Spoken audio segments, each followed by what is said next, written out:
மேஷம் ஜூலை 2026 ராசி பலன். 1. தொழில் மற்றும் வேலை கரியர். பணியிடச் சூழல். உத்தியோகத்தில் இருப்பவர்களுக்கு பதவி உயர்வு அல்லது ஊதிய உயர்வு தொடர்பான செய்திகள் வரலாம்.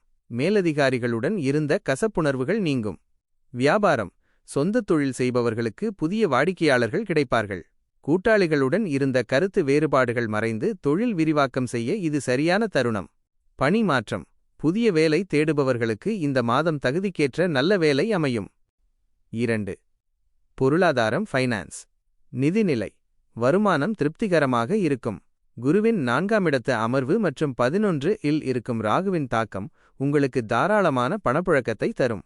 சேமிப்பு. பழைய கடன்களை அடைத்து நிம்மதி பெறுவீர்கள். வங்கிக் கடன் லோன் பெற முயற்சிப்பவர்களுக்கு சாதகமான பதில் கிடைக்கும். முதலீடுகள். பங்குச்சந்தை மற்றும் ரியல் எஸ்டேட் துறையில் முதலீடு செய்வதற்கு முன் அனுபவமுள்ளவர்களின் ஆலோசனையை பெறுவது நல்லது. 3. குடும்பம் மற்றும் உறவுகள் ஃபேமிலி மற்றும் ரிலேஷன்ஷிப். மகிழ்ச்சி. குடும்பத்தில் அமைதி நிலவும். சுப நிகழ்ச்சிகளுக்காக திட்டமிட்டபடி செலவுகள் செய்வீர்கள். காதல் மற்றும் திருமணம். காதலிப்பவர்களுக்கு பெற்றோரின் சம்மதம் கிடைக்கும். திருமண முயற்சிகள் வெற்றியில் முடியும். பிள்ளைகள். குழந்தைகளின் கல்வி அல்லது வேலைவாய்ப்பு தொடர்பாக நல்ல செய்திகள் வந்து சேரும். 4. ஆரோக்கியம் ஹெல்த். உடல் நலம். பெரிய பாதிப்புகள் எதுவும் இருக்காது. இருப்பினும் 12 இல் சனி இருப்பதால் கால்களில் வலி அல்லது நரம்பு சம்பந்தமான சிறு பிரச்சனைகள் வரலாம்.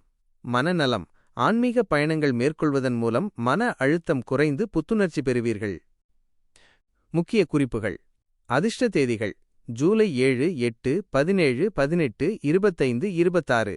சந்திராஷ்டம நாட்கள் ஜூலை 27, 28.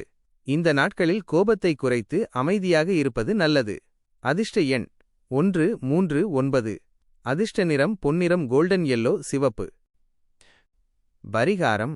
பெருமாள் வழிபாடு. சனிக்கிழமைகளில் பெருமாள் கோவிலுக்கு சென்று நெய் தீபம் ஏற்றி வழிபடவும். இது விரயச்சனியின் தாக்கத்தை குறைக்கும்.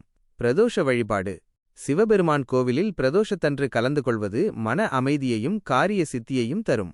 தானம். இல்லாதவர்களுக்கு போர்வையோ அல்லது வஸ்திர தானமோ செய்வது விசேஷமானது.